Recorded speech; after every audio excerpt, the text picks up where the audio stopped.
Welcome, people. Welcome. It's another edition of the homeschool educational supplement that we know as interesting stuff. And today we will be looking at the continents and the climate. And so it's a simple topic, but it's a topic that is well worth picking up some knowledge about, especially if you intend to do things like travel in the future. Now, there are 7 continents: Africa, the Americas, Antarctica, Asia, Australia, and Oceania, which we usually discuss as one together, and Europe.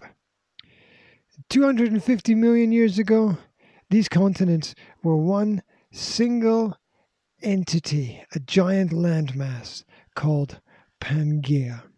In fact, if you look at a picture of the world, you can almost see how all the parts used to fit together and how they drifted apart.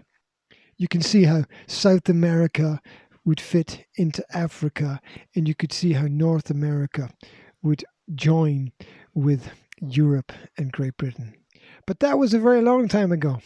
And today we live in a world separated not just by countries and borders, but also by the giant distances that the land masses have traveled. And so continents exist because the lithosphere, the upper crust of the Earth, is split into tectonic plates. These plates float around, which explains the change in positions of the continents over time. It also explains the tremors and earthquakes that people feel quite often. Especially in Europe, if you're in the Mediterranean area. There's usually several per day there. So sometimes they're so slight you can't feel them. But from time to time, they get bigger. Now, originally termed continental drift, the implication was that the movement of plates was quite random. However, as plate tectonics became the accepted theory, there are now 4 main ideas about what causes the movement of the continents. These are convection currents in the upper mantle, gravity, the Earth's rotation, or just a combination of all 3. And something fascinating to think about? Well, India is on a separate tectonic plate from the rest of Asia. And it was the collision of these 2 plates that created the Himalayas around 55 million years ago, as the Indian plate traveled north and smashed into the Eurasian plate. Asia is also the place with the largest population in the world. 4 billion people live on that landmass. And it also has the highest point, which we all know is Mount Everest. In contrast, the lowest populated continent is the Australasian one, with only 33 million people, still quite a lot, but obviously reduced because of the size and also because of the climate. And climate matters. Think about where you live right now. Think about what the weather is like there. Think about how the weather affects people's habits and what they do, and sometimes even the businesses that people have. And so the different continents are marked not just by their position, but also by the weather and the effects the weather has on everything around about. The seasons themselves are partly what makes weather interesting and predictable, although not entirely. Due to a combination of the Earth orbiting the Sun and the Earth's axis being slightly tilted, there are distinct differences throughout the year in different parts of the world.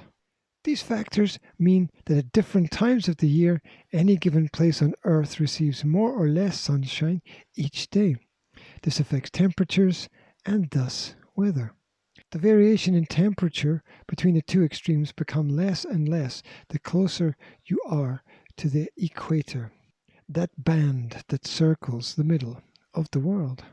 And obviously, if you are in the middle, you're going to find a warmer climate because of the closeness of that part of the Earth to the Sun. And if you're at one of the poles at the top or bottom, you're going to find the temperature much colder. So we divide the climate into 4 seasons. We all know the spring, summer, autumn, and winter, the dates of which vary depending upon where you are. The northern and southern hemispheres experience the seasons at opposite times of the year, which means that while in the northern hemisphere we're experiencing a snowy Christmas, down in the southern hemisphere they're experiencing a sunny one. And summer, of course, is when the sun is at its strongest, or rather most proximate for the longest time. Winter is the opposite. Between winter and summer comes spring as the cold retreats and the land begins to warm up. Summer is followed by autumn as the plants and trees that bloom in summer begin to die back. Their petals and leaves die and fall to the ground. Hence the fall, the American term for the season. Now let's check out some odd climate and weather facts. What about the largest snowflake recorded? Well, that was in the USA. It was 38 centimeters by 20 centimeters, which is absolutely huge. The longest dry period was 173 months, and that was in Chile between 1903 and 1918. That's a long time for it not to rain. The highest temperature ever recorded, well, that was in Libya in North Africa. That was 57.8 degrees C back in 1922. And the greatest wind speed, well, that was 253 miles per hour recorded in the west of Australia back in 1996.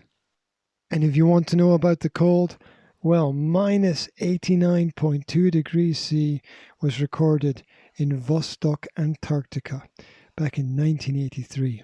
And that is super cold. And it's also interesting to think about how the climate affects not just the things that people do, but how people feel, where people go. People tend to choose sunny places to go for holidays, or mountainous places to go for adventures, or places by the sea so that they can swim and relax. And I think also the weather affects how people feel. You know, when the sun comes out, people smile and they're happy and they go outside.